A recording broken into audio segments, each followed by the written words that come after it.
The Tale of Jemima Puddle-Duck by Beatrix Potter.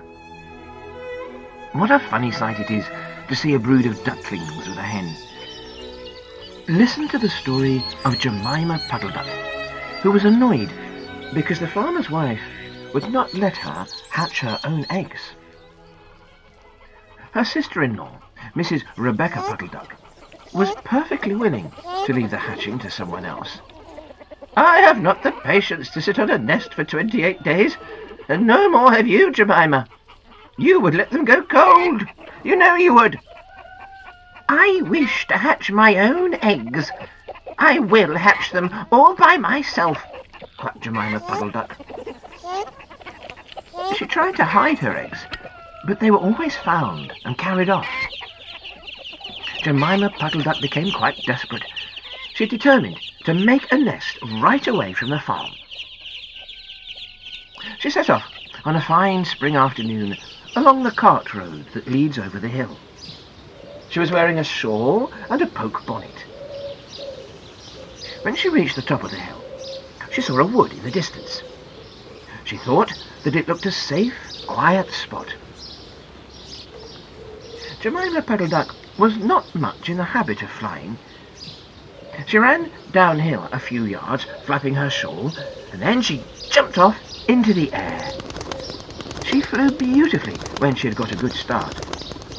She skimmed along over the treetops until she saw an open place in the middle of the wood, where the trees and brushwood had been cleared. Jemima alighted rather heavily and began to waddle about in search of a convenient dry nesting place. She rather fancied a tree stump amongst some tall foxgloves. But, seated upon the stump, she was startled to find an elegantly dressed gentleman reading a newspaper.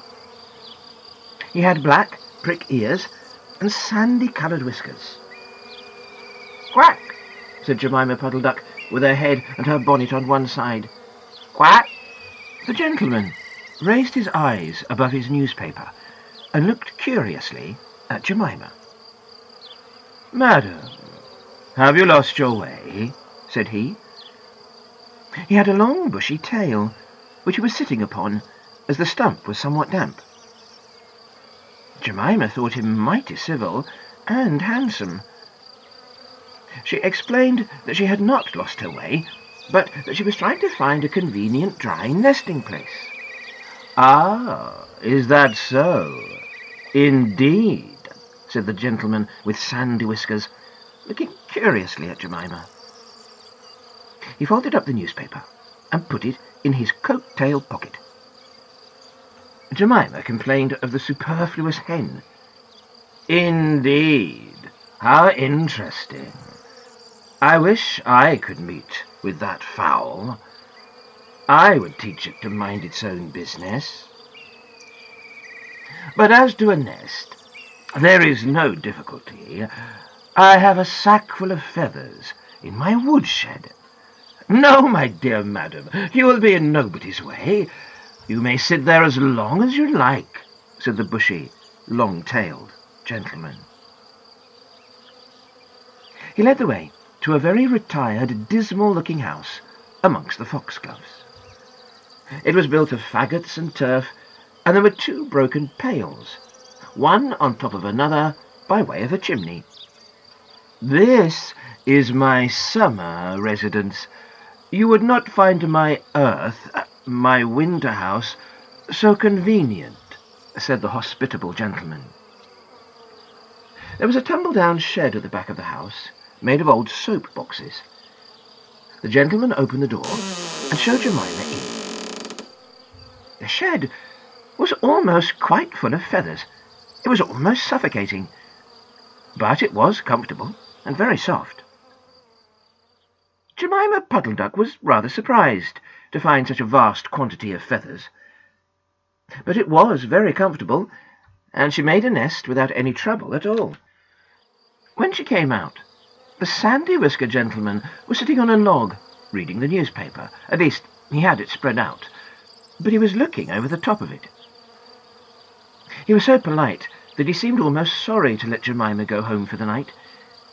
He promised to take great care of her nest until she came back again next day. He said he loved eggs and ducklings. He should be proud to see a fine nestful in his woodshed. Jemima Puddle-Duck came every afternoon. She laid 9 eggs in the nest. They were greeny white and very large. The foxy gentleman admired them immensely. He used to turn them over and count them when Jemima was not there. At last, Jemima told him that she intended to begin to sit next day. "And I will bring a bag of corn with me, so that I need never leave my nest until the eggs are hatched. They might catch cold," said the conscientious Jemima. "Madam, I beg you not to trouble yourself with a bag. I will provide oats. But before you commence your tedious sitting, I intend to give you a treat. Let us have a dinner party, all to ourselves. May I ask you to bring up some herbs from the farm garden to make a savoury omelette? Sage and thyme, and mint and 2 onions, and some parsley. I will provide lard for the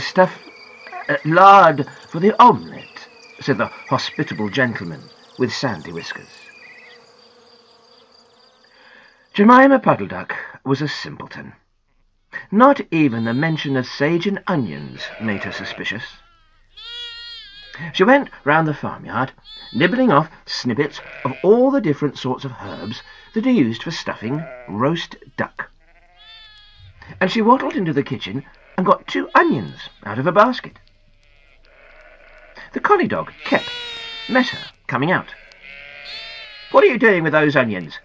Where do you go every afternoon by yourself, Jemima Puddle-Duck?" Jemima was rather in awe of the collie. She told him the whole story. The collie listened, with his wise head on one side. He grinned when she described the polite gentleman with sandy whiskers.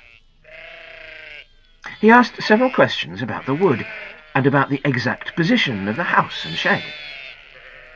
Then he went out and trotted down to the village. He went to look for 2 foxhound puppies who were out at walk with the butcher. Jemima Puddle-Duck went up the cart road for the last time on a sunny afternoon. She was rather burdened with bunches of herbs and 2 onions in a bag. She flew over the wood and alighted opposite the house of the bushy, long-tailed gentleman. He was sitting on a log. He sniffed the air and kept glancing uneasily round the wood. When Jemima alighted, he quite jumped. "Come into the house as soon as you have looked at your eggs. Give me the herbs for the omelette. Be sharp." He was rather abrupt. Jemima Puddle-Duck had never heard him speak like that. She felt surprised and uncomfortable. While she was inside, she heard pattering feet round the back of the shed. Someone with a black nose sniffed at the bottom of the door and then locked it. Jemima became much alarmed. A moment afterwards, there were most awful noises. Barking, baying, growls and howls, squealing and groans. And nothing more was ever seen of that foxy, whiskered gentleman. Presently, Kep opened the door of the shed and let out Jemima Puddle-Duck. Unfortunately, the puppies rushed in and gobbled up all the eggs before he could stop them. He had a bite on his ear, and both the puppies were limping. Jemima Puddle-Duck was escorted home in tears on account of those eggs. She laid some more in June, and she was permitted to keep them herself, but only 4 of them hatched. Jemima Puddle-Duck said that it was because of her nerves, but she had always been a bad sitter.